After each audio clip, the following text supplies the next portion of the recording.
ბატონი ირაკლი ღარიბაშვილი ბოლოს როდის ნახეთ? ისა თუ შეიძლება არ ვიცი. არ გინახავთ? კი, არ ვიცი. რამდენი ხანი არ ვიცით არაფერი. მუშაობაში ვიშვით ხელს. პარტიის თავმჯდომარე პარტიისგან ახლა სრულად გამიჯნულია. აქ ამ შენობაში აღარც კი ახსოვთ როდის მიიწვია ერთის ხდომა ან როდის გამართა პირისპირ შეხვედრები ოცნების წევრებთან ყოფილმა პრემიერმა. სუსის შეფი ისე გაუშვეს და ისე შეარჩიეს ახალი რომ ღარიბაშვილისთვის არაფერი უკითხავთ. საჯარო წყაროებსა და განცხადებებში ვერსად იპოვით ინფორმაციას რომ კონსულტაციებში პარტიის თავმჯდომარე მონაწილეობდა.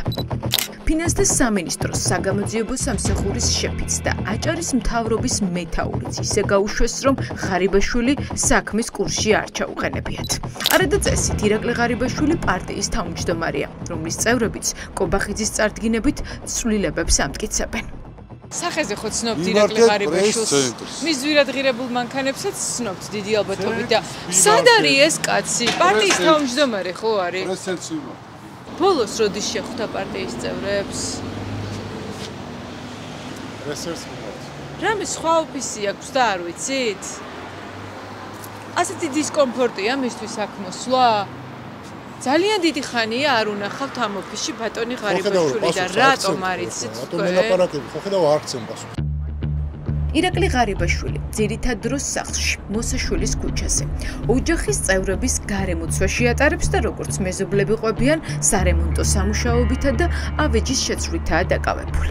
მისი დისტანცირება პარტიისგან კობახიძის დამსახურება. ივანიშვილის ახალმა ფავორიტმა ყოფილ პრემიერს მოქმედების არეალი მაქსიმალურად შეუსხუდა. დაუტოვა მხოლოდ სტატუსი, ფორმალური თავმჯდომარეობა. ირაკლი ღარიბაშვილი თორნიკე ჟვაძის შვილის ნათლია. აჭარის მთავრობის ყოფილი თავმჯდომარე მის კადრად ითვლებოდა. ექს-პრემიერის გარემოცვა გვიყვება რომ ღარიბაშვილს კობახიძემ ნათესავი ისე მოუხსნა რომ აზრიც კი არ კითხა. ეს უნდა გკითხოთ ამ დარგის ექსპერტებს. დარგის ექსპერტობა არ სჭირდება იმის დანახვას რომ ექს-პრემიერის დუმილი და უმოქმედობა შემთხვევითი არ არის. ღარიბაშვილი საკუთარი სურვილით არ გაწეულა. ის ირაკლი კობახიძემ გაწია. საქართველოშია ბატონი ირაკლი? რატომ არ დადის ქართული ოცნების ოფისში? ვეძებთ ძალიან დიდი ხანია და ვერ პოულობთ. როდის მიიყვანეთ ბოლოს? არ არის თქვენი საქმე რა. თუ გაინტერესებთ ვიბძამით ოფისში და პარტიის თავმჯდომარეა და არ დადის სამსახურში და რატო არ დადის? საიდან მოიტანა? ივანიშვილი წლების განმავლობაში გუნდში ორ დაპირისპირებულ მხარეს შორის ლავირებდა. ის არასდროს დებდა ფსონს ერთ კაცზე. ძალოვანი უწყებები მისთვის სანდო ხალხს ჰქონდა ჩაბარებული. შინაგან საქმეთა მინისტრი მისი პირადი მცველია. სუსის შეფი მისი ბანკის მაღალჩინოსანი იყო. სახელმწიფო დაცვის სპეციალური სამსახურის უფროსი, ასევე ოლიგარქის პირადი მცველი იყო. ეკა ბესელია, რომელმაც ივანიშვილის გვერდით ბევრი წელი გაატარა და იცის რა და რატომ ხდება. ამბობს, რომ კობახიძემ მისთვის ჩვეული ხელწერა გამოიყენა, რომ ბატონთან კავშირზე მხოლოდ ის ყოფილიყო. იმ ერთი ადამიანის გადაწყვეტილებების დროს ძალიან ცუდი როლის მატარებელია ყოველთვის კობახიძე, რომელსაც უნარი აქვს შეთხსას ტყუილები, მიიტანოს ეს ტყუილები, იჭორაოს, გადაკიდოს ერთმანეთს შიგნით ადამიანები და ამის საფუძველზე გარკვეული გადაწყვეტილებების მანიპულირება მოახდინოს. ბესელია ვარაუდობს, რომ ლილუაშვილი პოსტს ვადაზე ადრე კობახიძის ჩარევით ჩამოაცილეს. მან გაუჩინა ოლიგარქს ეჭვები, რომ ლილუაშვილი შესაძლოა ვინმესთან გარიგებული ყოფილიყო და ივანიშვილს ღალატობდა. ვიცი, ივანიშვილი არ ჩანს ამ გადაწყვეტილებებში ოფიციალურად. ეს არის მისი ხელწერა. და ის ყველაფერი ამ ცუდს, რაც შეიძლება ამ პერიოდში დაგროვდეს და დაგროვდა, კობახიძის პასუხისგებლობის ქვეშ აქცევს და ვერც კი ხვდება ალბათ კობახიძე რამდენად მძიმე იქნება მისთვის მომავალი, როდესაც ის ამ შავ საქმეებს ბედნიერი სახით ასრულებს. გრიგორ ლილუაშვილი ორ დღეში ორჯერ მოხსნეს. ერთხელ სუსის უფროსის პოსტიდან, მეორედ საგანგებოდ მისთვის შექმნილი სამინისტროს ხელმძღვანელობით. კობახიძემ საჯაროდად წარმოაჩინა, რომ ლილუაშვილს ახალ პოსტზე ნიშნავდა, მაგრამ უფლებამოსილების გარეშე. სუსის ყოფილ უფროსს საკუთარი მოადგილეების შერჩევის უფლებაც კი არ მისცეს. გასული დღეების განმავლობაში ქონდა კონსულტაციები გრიგოლ ლილუაშვილთან და გაირკვა, რომ ქონდა განსხვავებული მიდგომები სამინისტროს საქმიანობის პრინციპებთან, მათ შორის სამინისტროში გასატარებელ საკადრო პოლიტიკასთან დაკავშირებით. ლილუაშვილის გაშვება ერთ რიგით საკადრო ცვლილებად ვერ ჩაითვლება. ივანიშვილის კარზე პრემიერები და მინისტრები იცვლებოდნენ, მაგრამ სუსის შეფი 13 წლიანი მმართველობის განმავლობაში ოლიგარქმა სულ ორჯერ შეცვალა. ლილუაშვილი პარლამენტის მიერ 6 წლის ვადით იყო არჩეული. უფლებამოსილება ოქტომბერში ეწულებოდა. კანონით მას მეორედ ვერ დანიშნავდნენ, მაგრამ წყარო გვიყვება, რომ ოცნებას სუსის და დააზვერვის სამსახურის გაერთიანება ჰქონდა ჩაფიქრებული. ახალი უწყების შექმნის შემთხვევაში კი შეეძლებოდათ ისევ ლილუაშვილი ყოფილიყო ამ დანაყოფის შეფი. ბიძინა როგორ არის აი ეს ვირთხები ხო და ამ ვირთხების ომს უყურებს მუდმივად. როცა აწყობს, ვითომ ვერ ხვდება რა და შეაჭმევინებს ვიღაცას. ხან შეაჭმევინებს, ხან არა, ხო? ამასაც გარკვეული მოტივებით აკეთებს. ჩვენ თავს ვენდობით. ლილუაშვილი ჯერ საჯაროდ საინტერესოს არაფერს ამბობს. სუსის გადაყენებულ ხელმძღვანელს ახლა წინ ბევრი მაგალითი აქვს. თუ როგორ ანადგურებს ბიძინა ივანიშვილი იმ ხალხს, ვინც მისგან მიდის და შემდეგ მხილებას იწყებს. ერთი სუსის უფროსის ყოფილი მოადგილე იოსებ გოგაშვილია, რომელმაც ოლიგარქის ხილება და მტკიცებულებების გასაჯაროება დაიწყო თუ არა ციხეში ჩასვეს. ივანიშვილი არასდროს ეყრდნობოდა ერთ კაცს, მაგრამ ახლა რჩება შთაბეჭდილება, რომ მხოლოდ ერთი კაცის, ირაკლი კობახიძის გავლენის ქვეშ არის. ოლიგარქის ყოფილ მრჩეველს არ უჭირს გამოიცნოს, რა ხდება ახლა ივანიშვილის კარზე.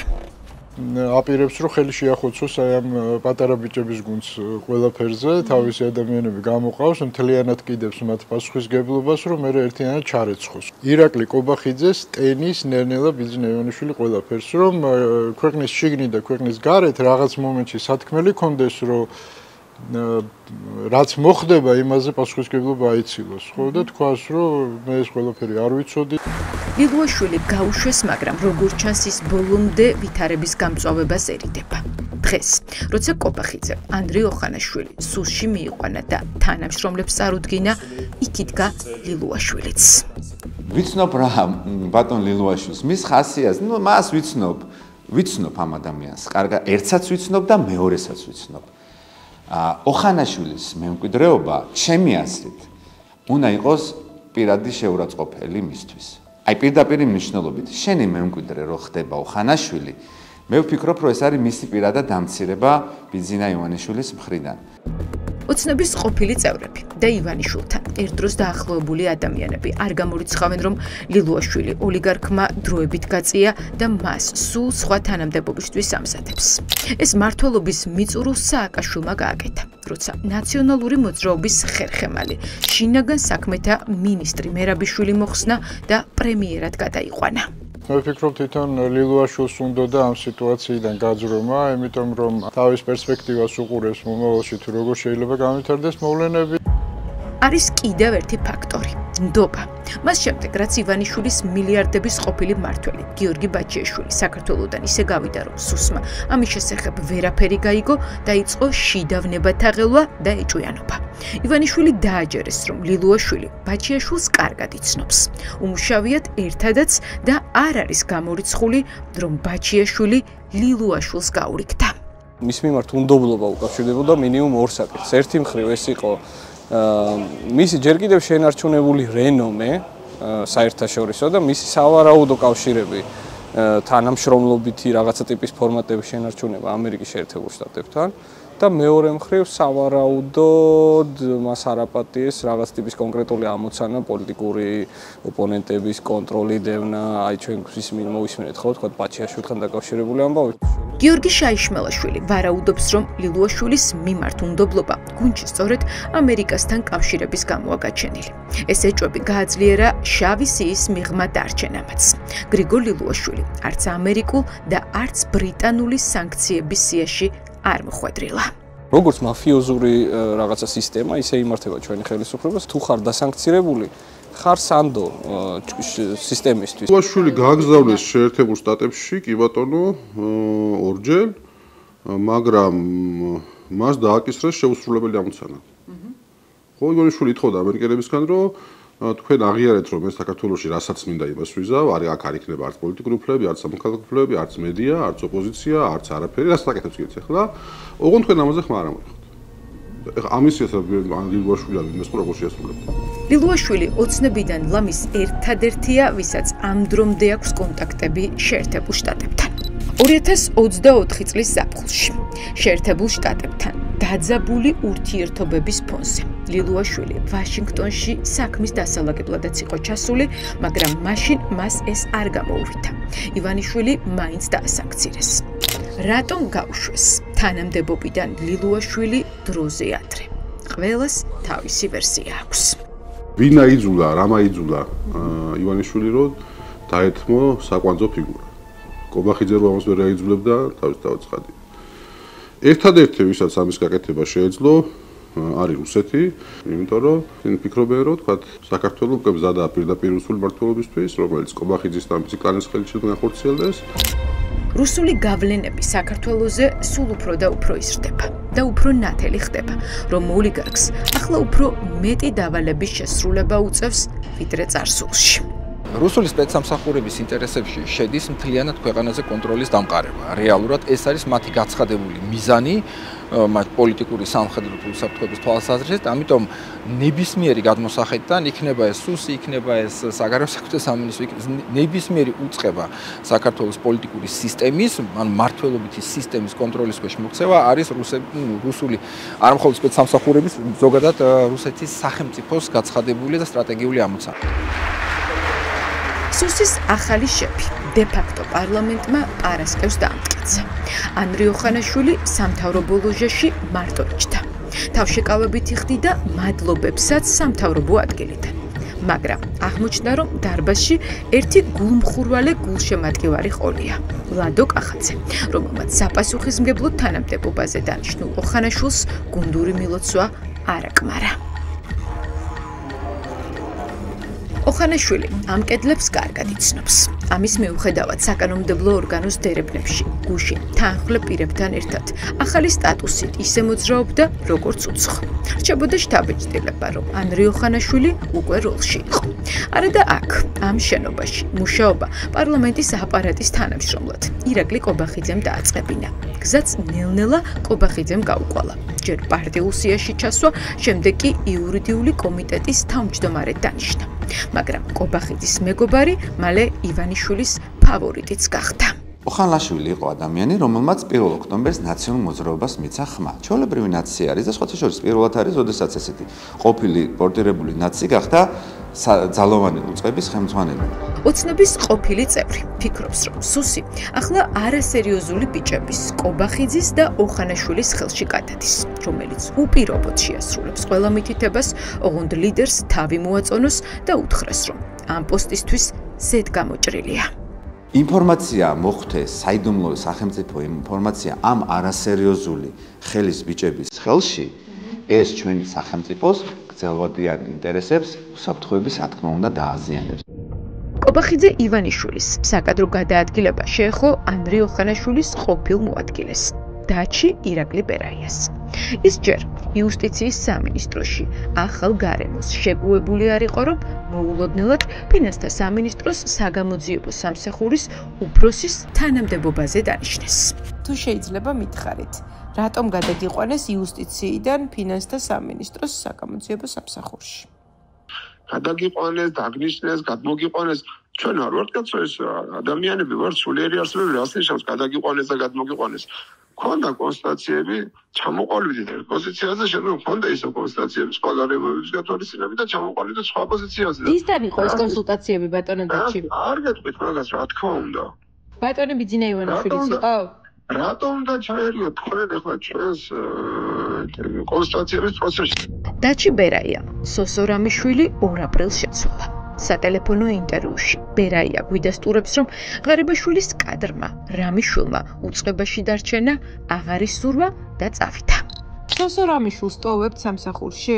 ბატონი სოსო დაგვემშვიდობა დღეს, მას არ აქვს სურვილი გააგრძელოს მოღვაწეობა, მან გამოხატა მსაობა თანამშრომლობისთვის ნებისმიერ დროს კონსტატაციებისთვის და ასე შემდეგ, თუმცა სამსახურის გაგრძელების სურვილი მას არ დაუფიქსირებია. ბერაია ჯერ არ გვიმხელს ვის დანიშნავს მოადგილეებად. თავად შეარჩევს მათ თუ ამ შემთხვევაში ირაკლი კობახიძის სურვილების გათვალისწინება მოუწევს. ახლა დაჩი ბერაიას ვეკითხებით, რა უნდა გააკეთოს უწყებაში? დაავალეს თუ არა ურჩი ბიზნესმენების მორჯულება. ბიზნესი თქვენ უნდა გააკონტროლოთ? ურჩი ბიზნესმენები თქვენ უნდა გააკონტროლოთ? შეკითხოს რომ უხერხულია პირდაპირ მოსმენა ისეთ შეკითხოს რომ რას ქვია ბიზნესი გავაკონტროლოთ? თქვენ მიშას რო ხო არ გონიათ ახლა. უხერხულია ჩემთვის ამ შეკითხვის მოსმენაც კი. ხელმომწერ ბიზნესმენებს არ შეეხებით ბატონო დაჩი? არასწორად აგიქონდ დროს, სივრცეს და რეალობას. დამთავრდა ის დრო, როდესაც მაშინდელი ფინანსური პოლიცია ატერორებდა ბიზნესს და რა ვიცი აგერ აქციაზე საჭმლის მიტანის გამო მთელი ოჯახი გააუბედურა. ახლა ვახო გუმელაურის ჯერია. მას მოადგილა დივანიშვილმა მისი ყოფილი პირადი ადვოკატი შალვა თადუმაძე დაუნიშნა. თადუმაძე უვადო მოსამართლე იყო საქართველოს მთავარ სასამართლოში. მინისტრის მოადგილე დაქვეითება თადუმაძის ინტერესებში წესით არ უნდა ყოფილიყო. მაგრამ როგორც ჩანს, ის იქ სხვა გარანტიებით მივიდა. ამხელა ძალაუფლების გადაცემა კობახიძისთვის კიდევ მეორე არის ისეთი რამე, რაც ივანიშვილს არ გაუკეთებია თავისი მმართველობის 12 წლის განმავლობაში. და ეხლა ფაქტობრივად ერთ-ერთი მინისტრი, რომელიც მისია საკუთარია, არის შინაგან საქმეთა მინისტრი. ამიტომ უნდა ყურადღებით შევხედოთ, რა ბედი ეწევა შინაგან საქმეთა მინისტრს. ასევე ყურადღებით შევხედავდი, რა ბედი ეწევა ეკონომიკის მინისტრს. თუ ვინმე სჯერა, რომ საკადრო ცვლილებები კობახიძემ დამოუკიდებლად ჩაატარა და ივანიშვილის უკითხავად, შეუძლია ისიც დაიჯეროს, რომ კობახიძემ ლილუაშვილზე შური იძია ოლივერ ვარჰეის სკანდალის გამო. გასული წლის ივნისში პრემიერ-მინისტრმა თქვა, რომ ევროკომისარი მას სლოვაკეთის პრემიერის ფიცოს ბედის გაზიარებით დაემუქრა. ამ ამბავზე მაშინ ლილუაშვილმა თქვა, რომ გამოძიებას ვერ დაიწყებდა, რადგან მტკიცებულებები არ არსებობდა. კობახიძესა და ვარჰეის შორის კი მხოლოდ მეგობრული საუბარი შედგა.